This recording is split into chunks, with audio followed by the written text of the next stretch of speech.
Israel semakin kebingungan karena Iran gak berhenti menggempur sejumlah kota penting. Terbaru, serangan negeri Paramullah ke pembangkit listrik di Ashdod membuat warga Zionis menderita tanpa listrik. Gak cuma itu, Iran juga berhasil melancarkan aksi balas dendam dengan menyerang pangkalan militer Amerika Serikat di Qatar. Negeri Paman Sam pun meminta Israel untuk segera berdamai agar serangan bertubi-tubi dari Iran bisa berhenti. Namun kekuatan Iran semakin kuat karena mendapat dukungan dari berbagai negara. Cetak Gol coba merangkum keterpurukan Israel yang ditinggalkan semua negara sahabat sebagai berikut.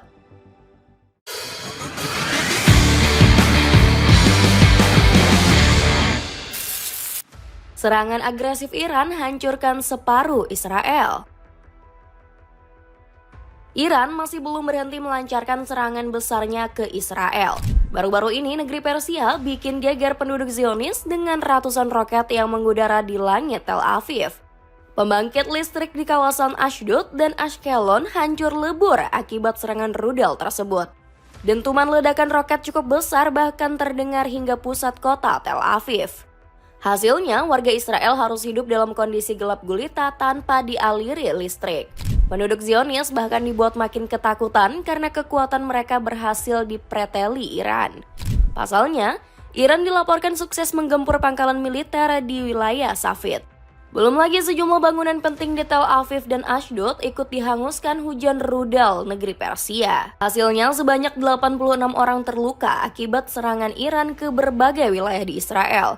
Salah seorang penduduk Zionis juga dikabarkan gugur setelah dihantam rudal dari Persia. Bukannya melawan, warga Israel justru kabur karena ketakutan menjadi korban selanjutnya. Rakyat Zionis dikabarkan terus mencari tempat aman untuk berlindung dari gempuran militer Iran. Anehnya, salah seorang warga Zionis justru tiarap di samping reruntuhan pembangkit listrik. Sejumlah penduduk Israel turut dilaporkan lari ke parkiran bawah tanah. Situasi mencekam mengharuskan warga Israel kabur ke sejumlah negara. Mesir dipaksa Amerika Serikat untuk membuka perbatasannya agar bisa menyelamatkan Yahudi dari kepunahan. Padahal Mesir sudah menutup pintu perbatasan dengan Israel sejak tahun 80-an. Penderitaan warga Israel malah nggak dihiraukan oleh Benjamin Netanyahu selaku pemimpin tertinggi. Perdana Menteri Zionis ini malah sibuk meratapi kegagalan menikah sang buah hati Avner Netanyahu. Gak heran banyak penduduk Israel yang marah besar dengan Netanyahu. Aksi balas dendam Iran ke Amerika Serikat. Selain membumi hanguskan Israel, Iran juga membombardir habis Amerika Serikat. Negeri Paramullah dilaporkan baru saja menyerang pangkalan udara Amerika Serikat di Qatar dengan 6 rudal balistik.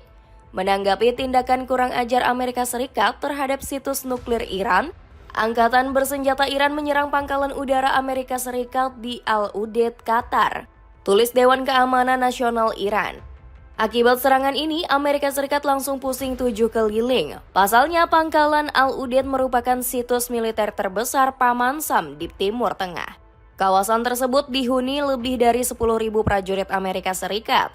Selain itu, Al-Udeid juga bisa diledakkan dengan mudah karena menyimpan lebih dari 100 drone dan pesawat. Beruntungnya tidak ada korban jiwa yang terjatuh dalam serangan kali ini. Alasannya karena pemerintah Qatar sigap membantu Amerika Serikat dengan langkah pencegatan darurat. Mereka sampai menutup ruang udaranya guna menghalau rudal negeri Paramullah. Berkat langkah tersebut, militer Qatar berhasil mencegat sejumlah rudal dari Teheran. Usut punya usut, serangan ini didasari dendam kesumat yang dipendam Iran. Negeri Paramullah nggak terima dengan tindakan Amerika Serikat yang ikut campur dalam perang melawan Israel. Kedua negara ini kompak menyudutkan Iran dengan melancarkan serangan brutal. Apalagi negeri Paman Sam sampai ikut menyerang fasilitas nuklir Fordow, Natanz, dan Isfahan. Akibat kelakuan busuk Israel dan Amerika, 11 pemimpin dan 7 ilmuwan Iran harus meregang nyawa. Salah satunya Komandan Senior Negeri Paramullah, yakni Mayor Jenderal Ali Shamdani. Nasib serupa juga menimpa Muhammad Said Izadi dan Benham Shahriari. Padahal dua sosok tersebut merupakan pemimpin pasukan Quds yang bertugas untuk menjaga Palestina. 3 piece celana pendek dari Human Lee bisa kamu dapatkan diskon mencapai 62%. Cek linknya di bawah ini. Satu dunia bersatu membela Iran.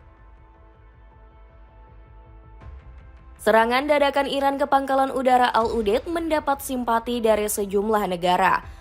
Publik internasional menganggap respon bumi Persia sudah tepat dalam membalas kekejaman Amerika.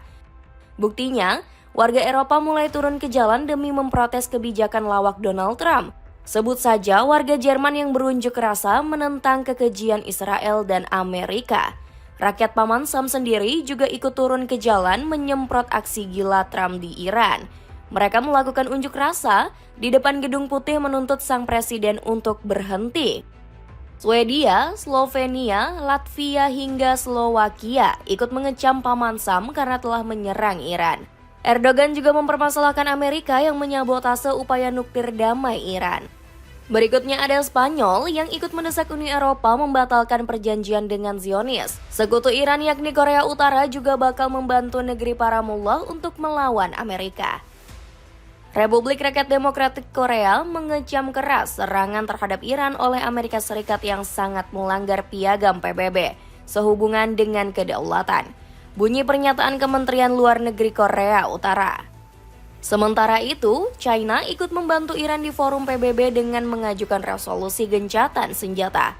Kabarnya Pakistan ikut membidani naskah tersebut di dalam Dewan Keamanan. Israel mulai menyerah dengan serangan Iran. Dukungan satu dunia kepada Iran langsung membuat Israel panik setengah mati. Apalagi negeri Zionis terus mendapat serangan tanpa henti dari Teheran. Alhasil, rezim Benjamin Netanyahu mulai kewalahan menghadapi perang. Mereka pun semakin terbuka untuk menyelesaikan konflik dengan Iran. Sampai-sampai sejumlah pejabat Israel dikabarkan telah memohon kepada Teheran. Namun permintaan tersebut tak serta-merta disanggupi Ayatullah Ali Khamenei. Pasalnya, Israel masih melancarkan siasat licik dengan memaksa Iran menutup fasilitas nuklirnya. Belum lagi Amerika Serikat dikabarkan bakal tetap menyerang meski Israel sudah menyerah. Itu tergantung pada Iran, bukan pada kami. Kami dengan senang hati menyelesaikannya sekarang. Israel akan puas dengan hasilnya, ujar pejabat Israel yang tak disebutkan namanya. Rupanya langkah negeri Zionis yang mendadak mundur bukannya tanpa alasan. Mereka sudah mengalami banyak kerugian fatal sejak pertama mengibarkan bendera perang. Dalam 2 hari pertama saja mereka sudah kehilangan dana 4,5 triliun rupiah. Belum lagi otoritas pajak Israel masih harus menanggung asuransi terhadap kerusakan fasilitas yang dialami masyarakat. Kabarnya sudah lebih dari 9.900 orang yang menuntut ganti rugi. Seluruh kerugian tersebut belum termasuk biaya operasional militer yang perlu dikerahkan Benjamin Netanyahu. Jika di rata-rata Israel menggelontorkan 725 juta dolar atau 11,8 triliun rupiah per hari. Dana ini hanya mencakup operasional militer seperti peluncuran rudal, logistik, dan penggunaan sistem pertahanan. Gak heran jika Israel sudah tak sanggup lagi untuk melanjutkan perang. Pasalnya, jika aksi balas-balasan rudal masih berlanjut hingga 1 bulan, perekonomian Israel bakal lumpuh total. Dapatkan sepatu sneakers dari Brodo yang kini dapat potongan harga hingga 22%. Cek linknya di bawah ini. Itulah ulasan keterpurukan Israel yang ditinggalkan semua negara sahabat. Bagaimana pendapatmu? Akankah negeri Zionis semakin terpojok hingga akhirnya ditaklukkan Iran? Coba tulis pendapatmu di kolom komentar di bawah ini.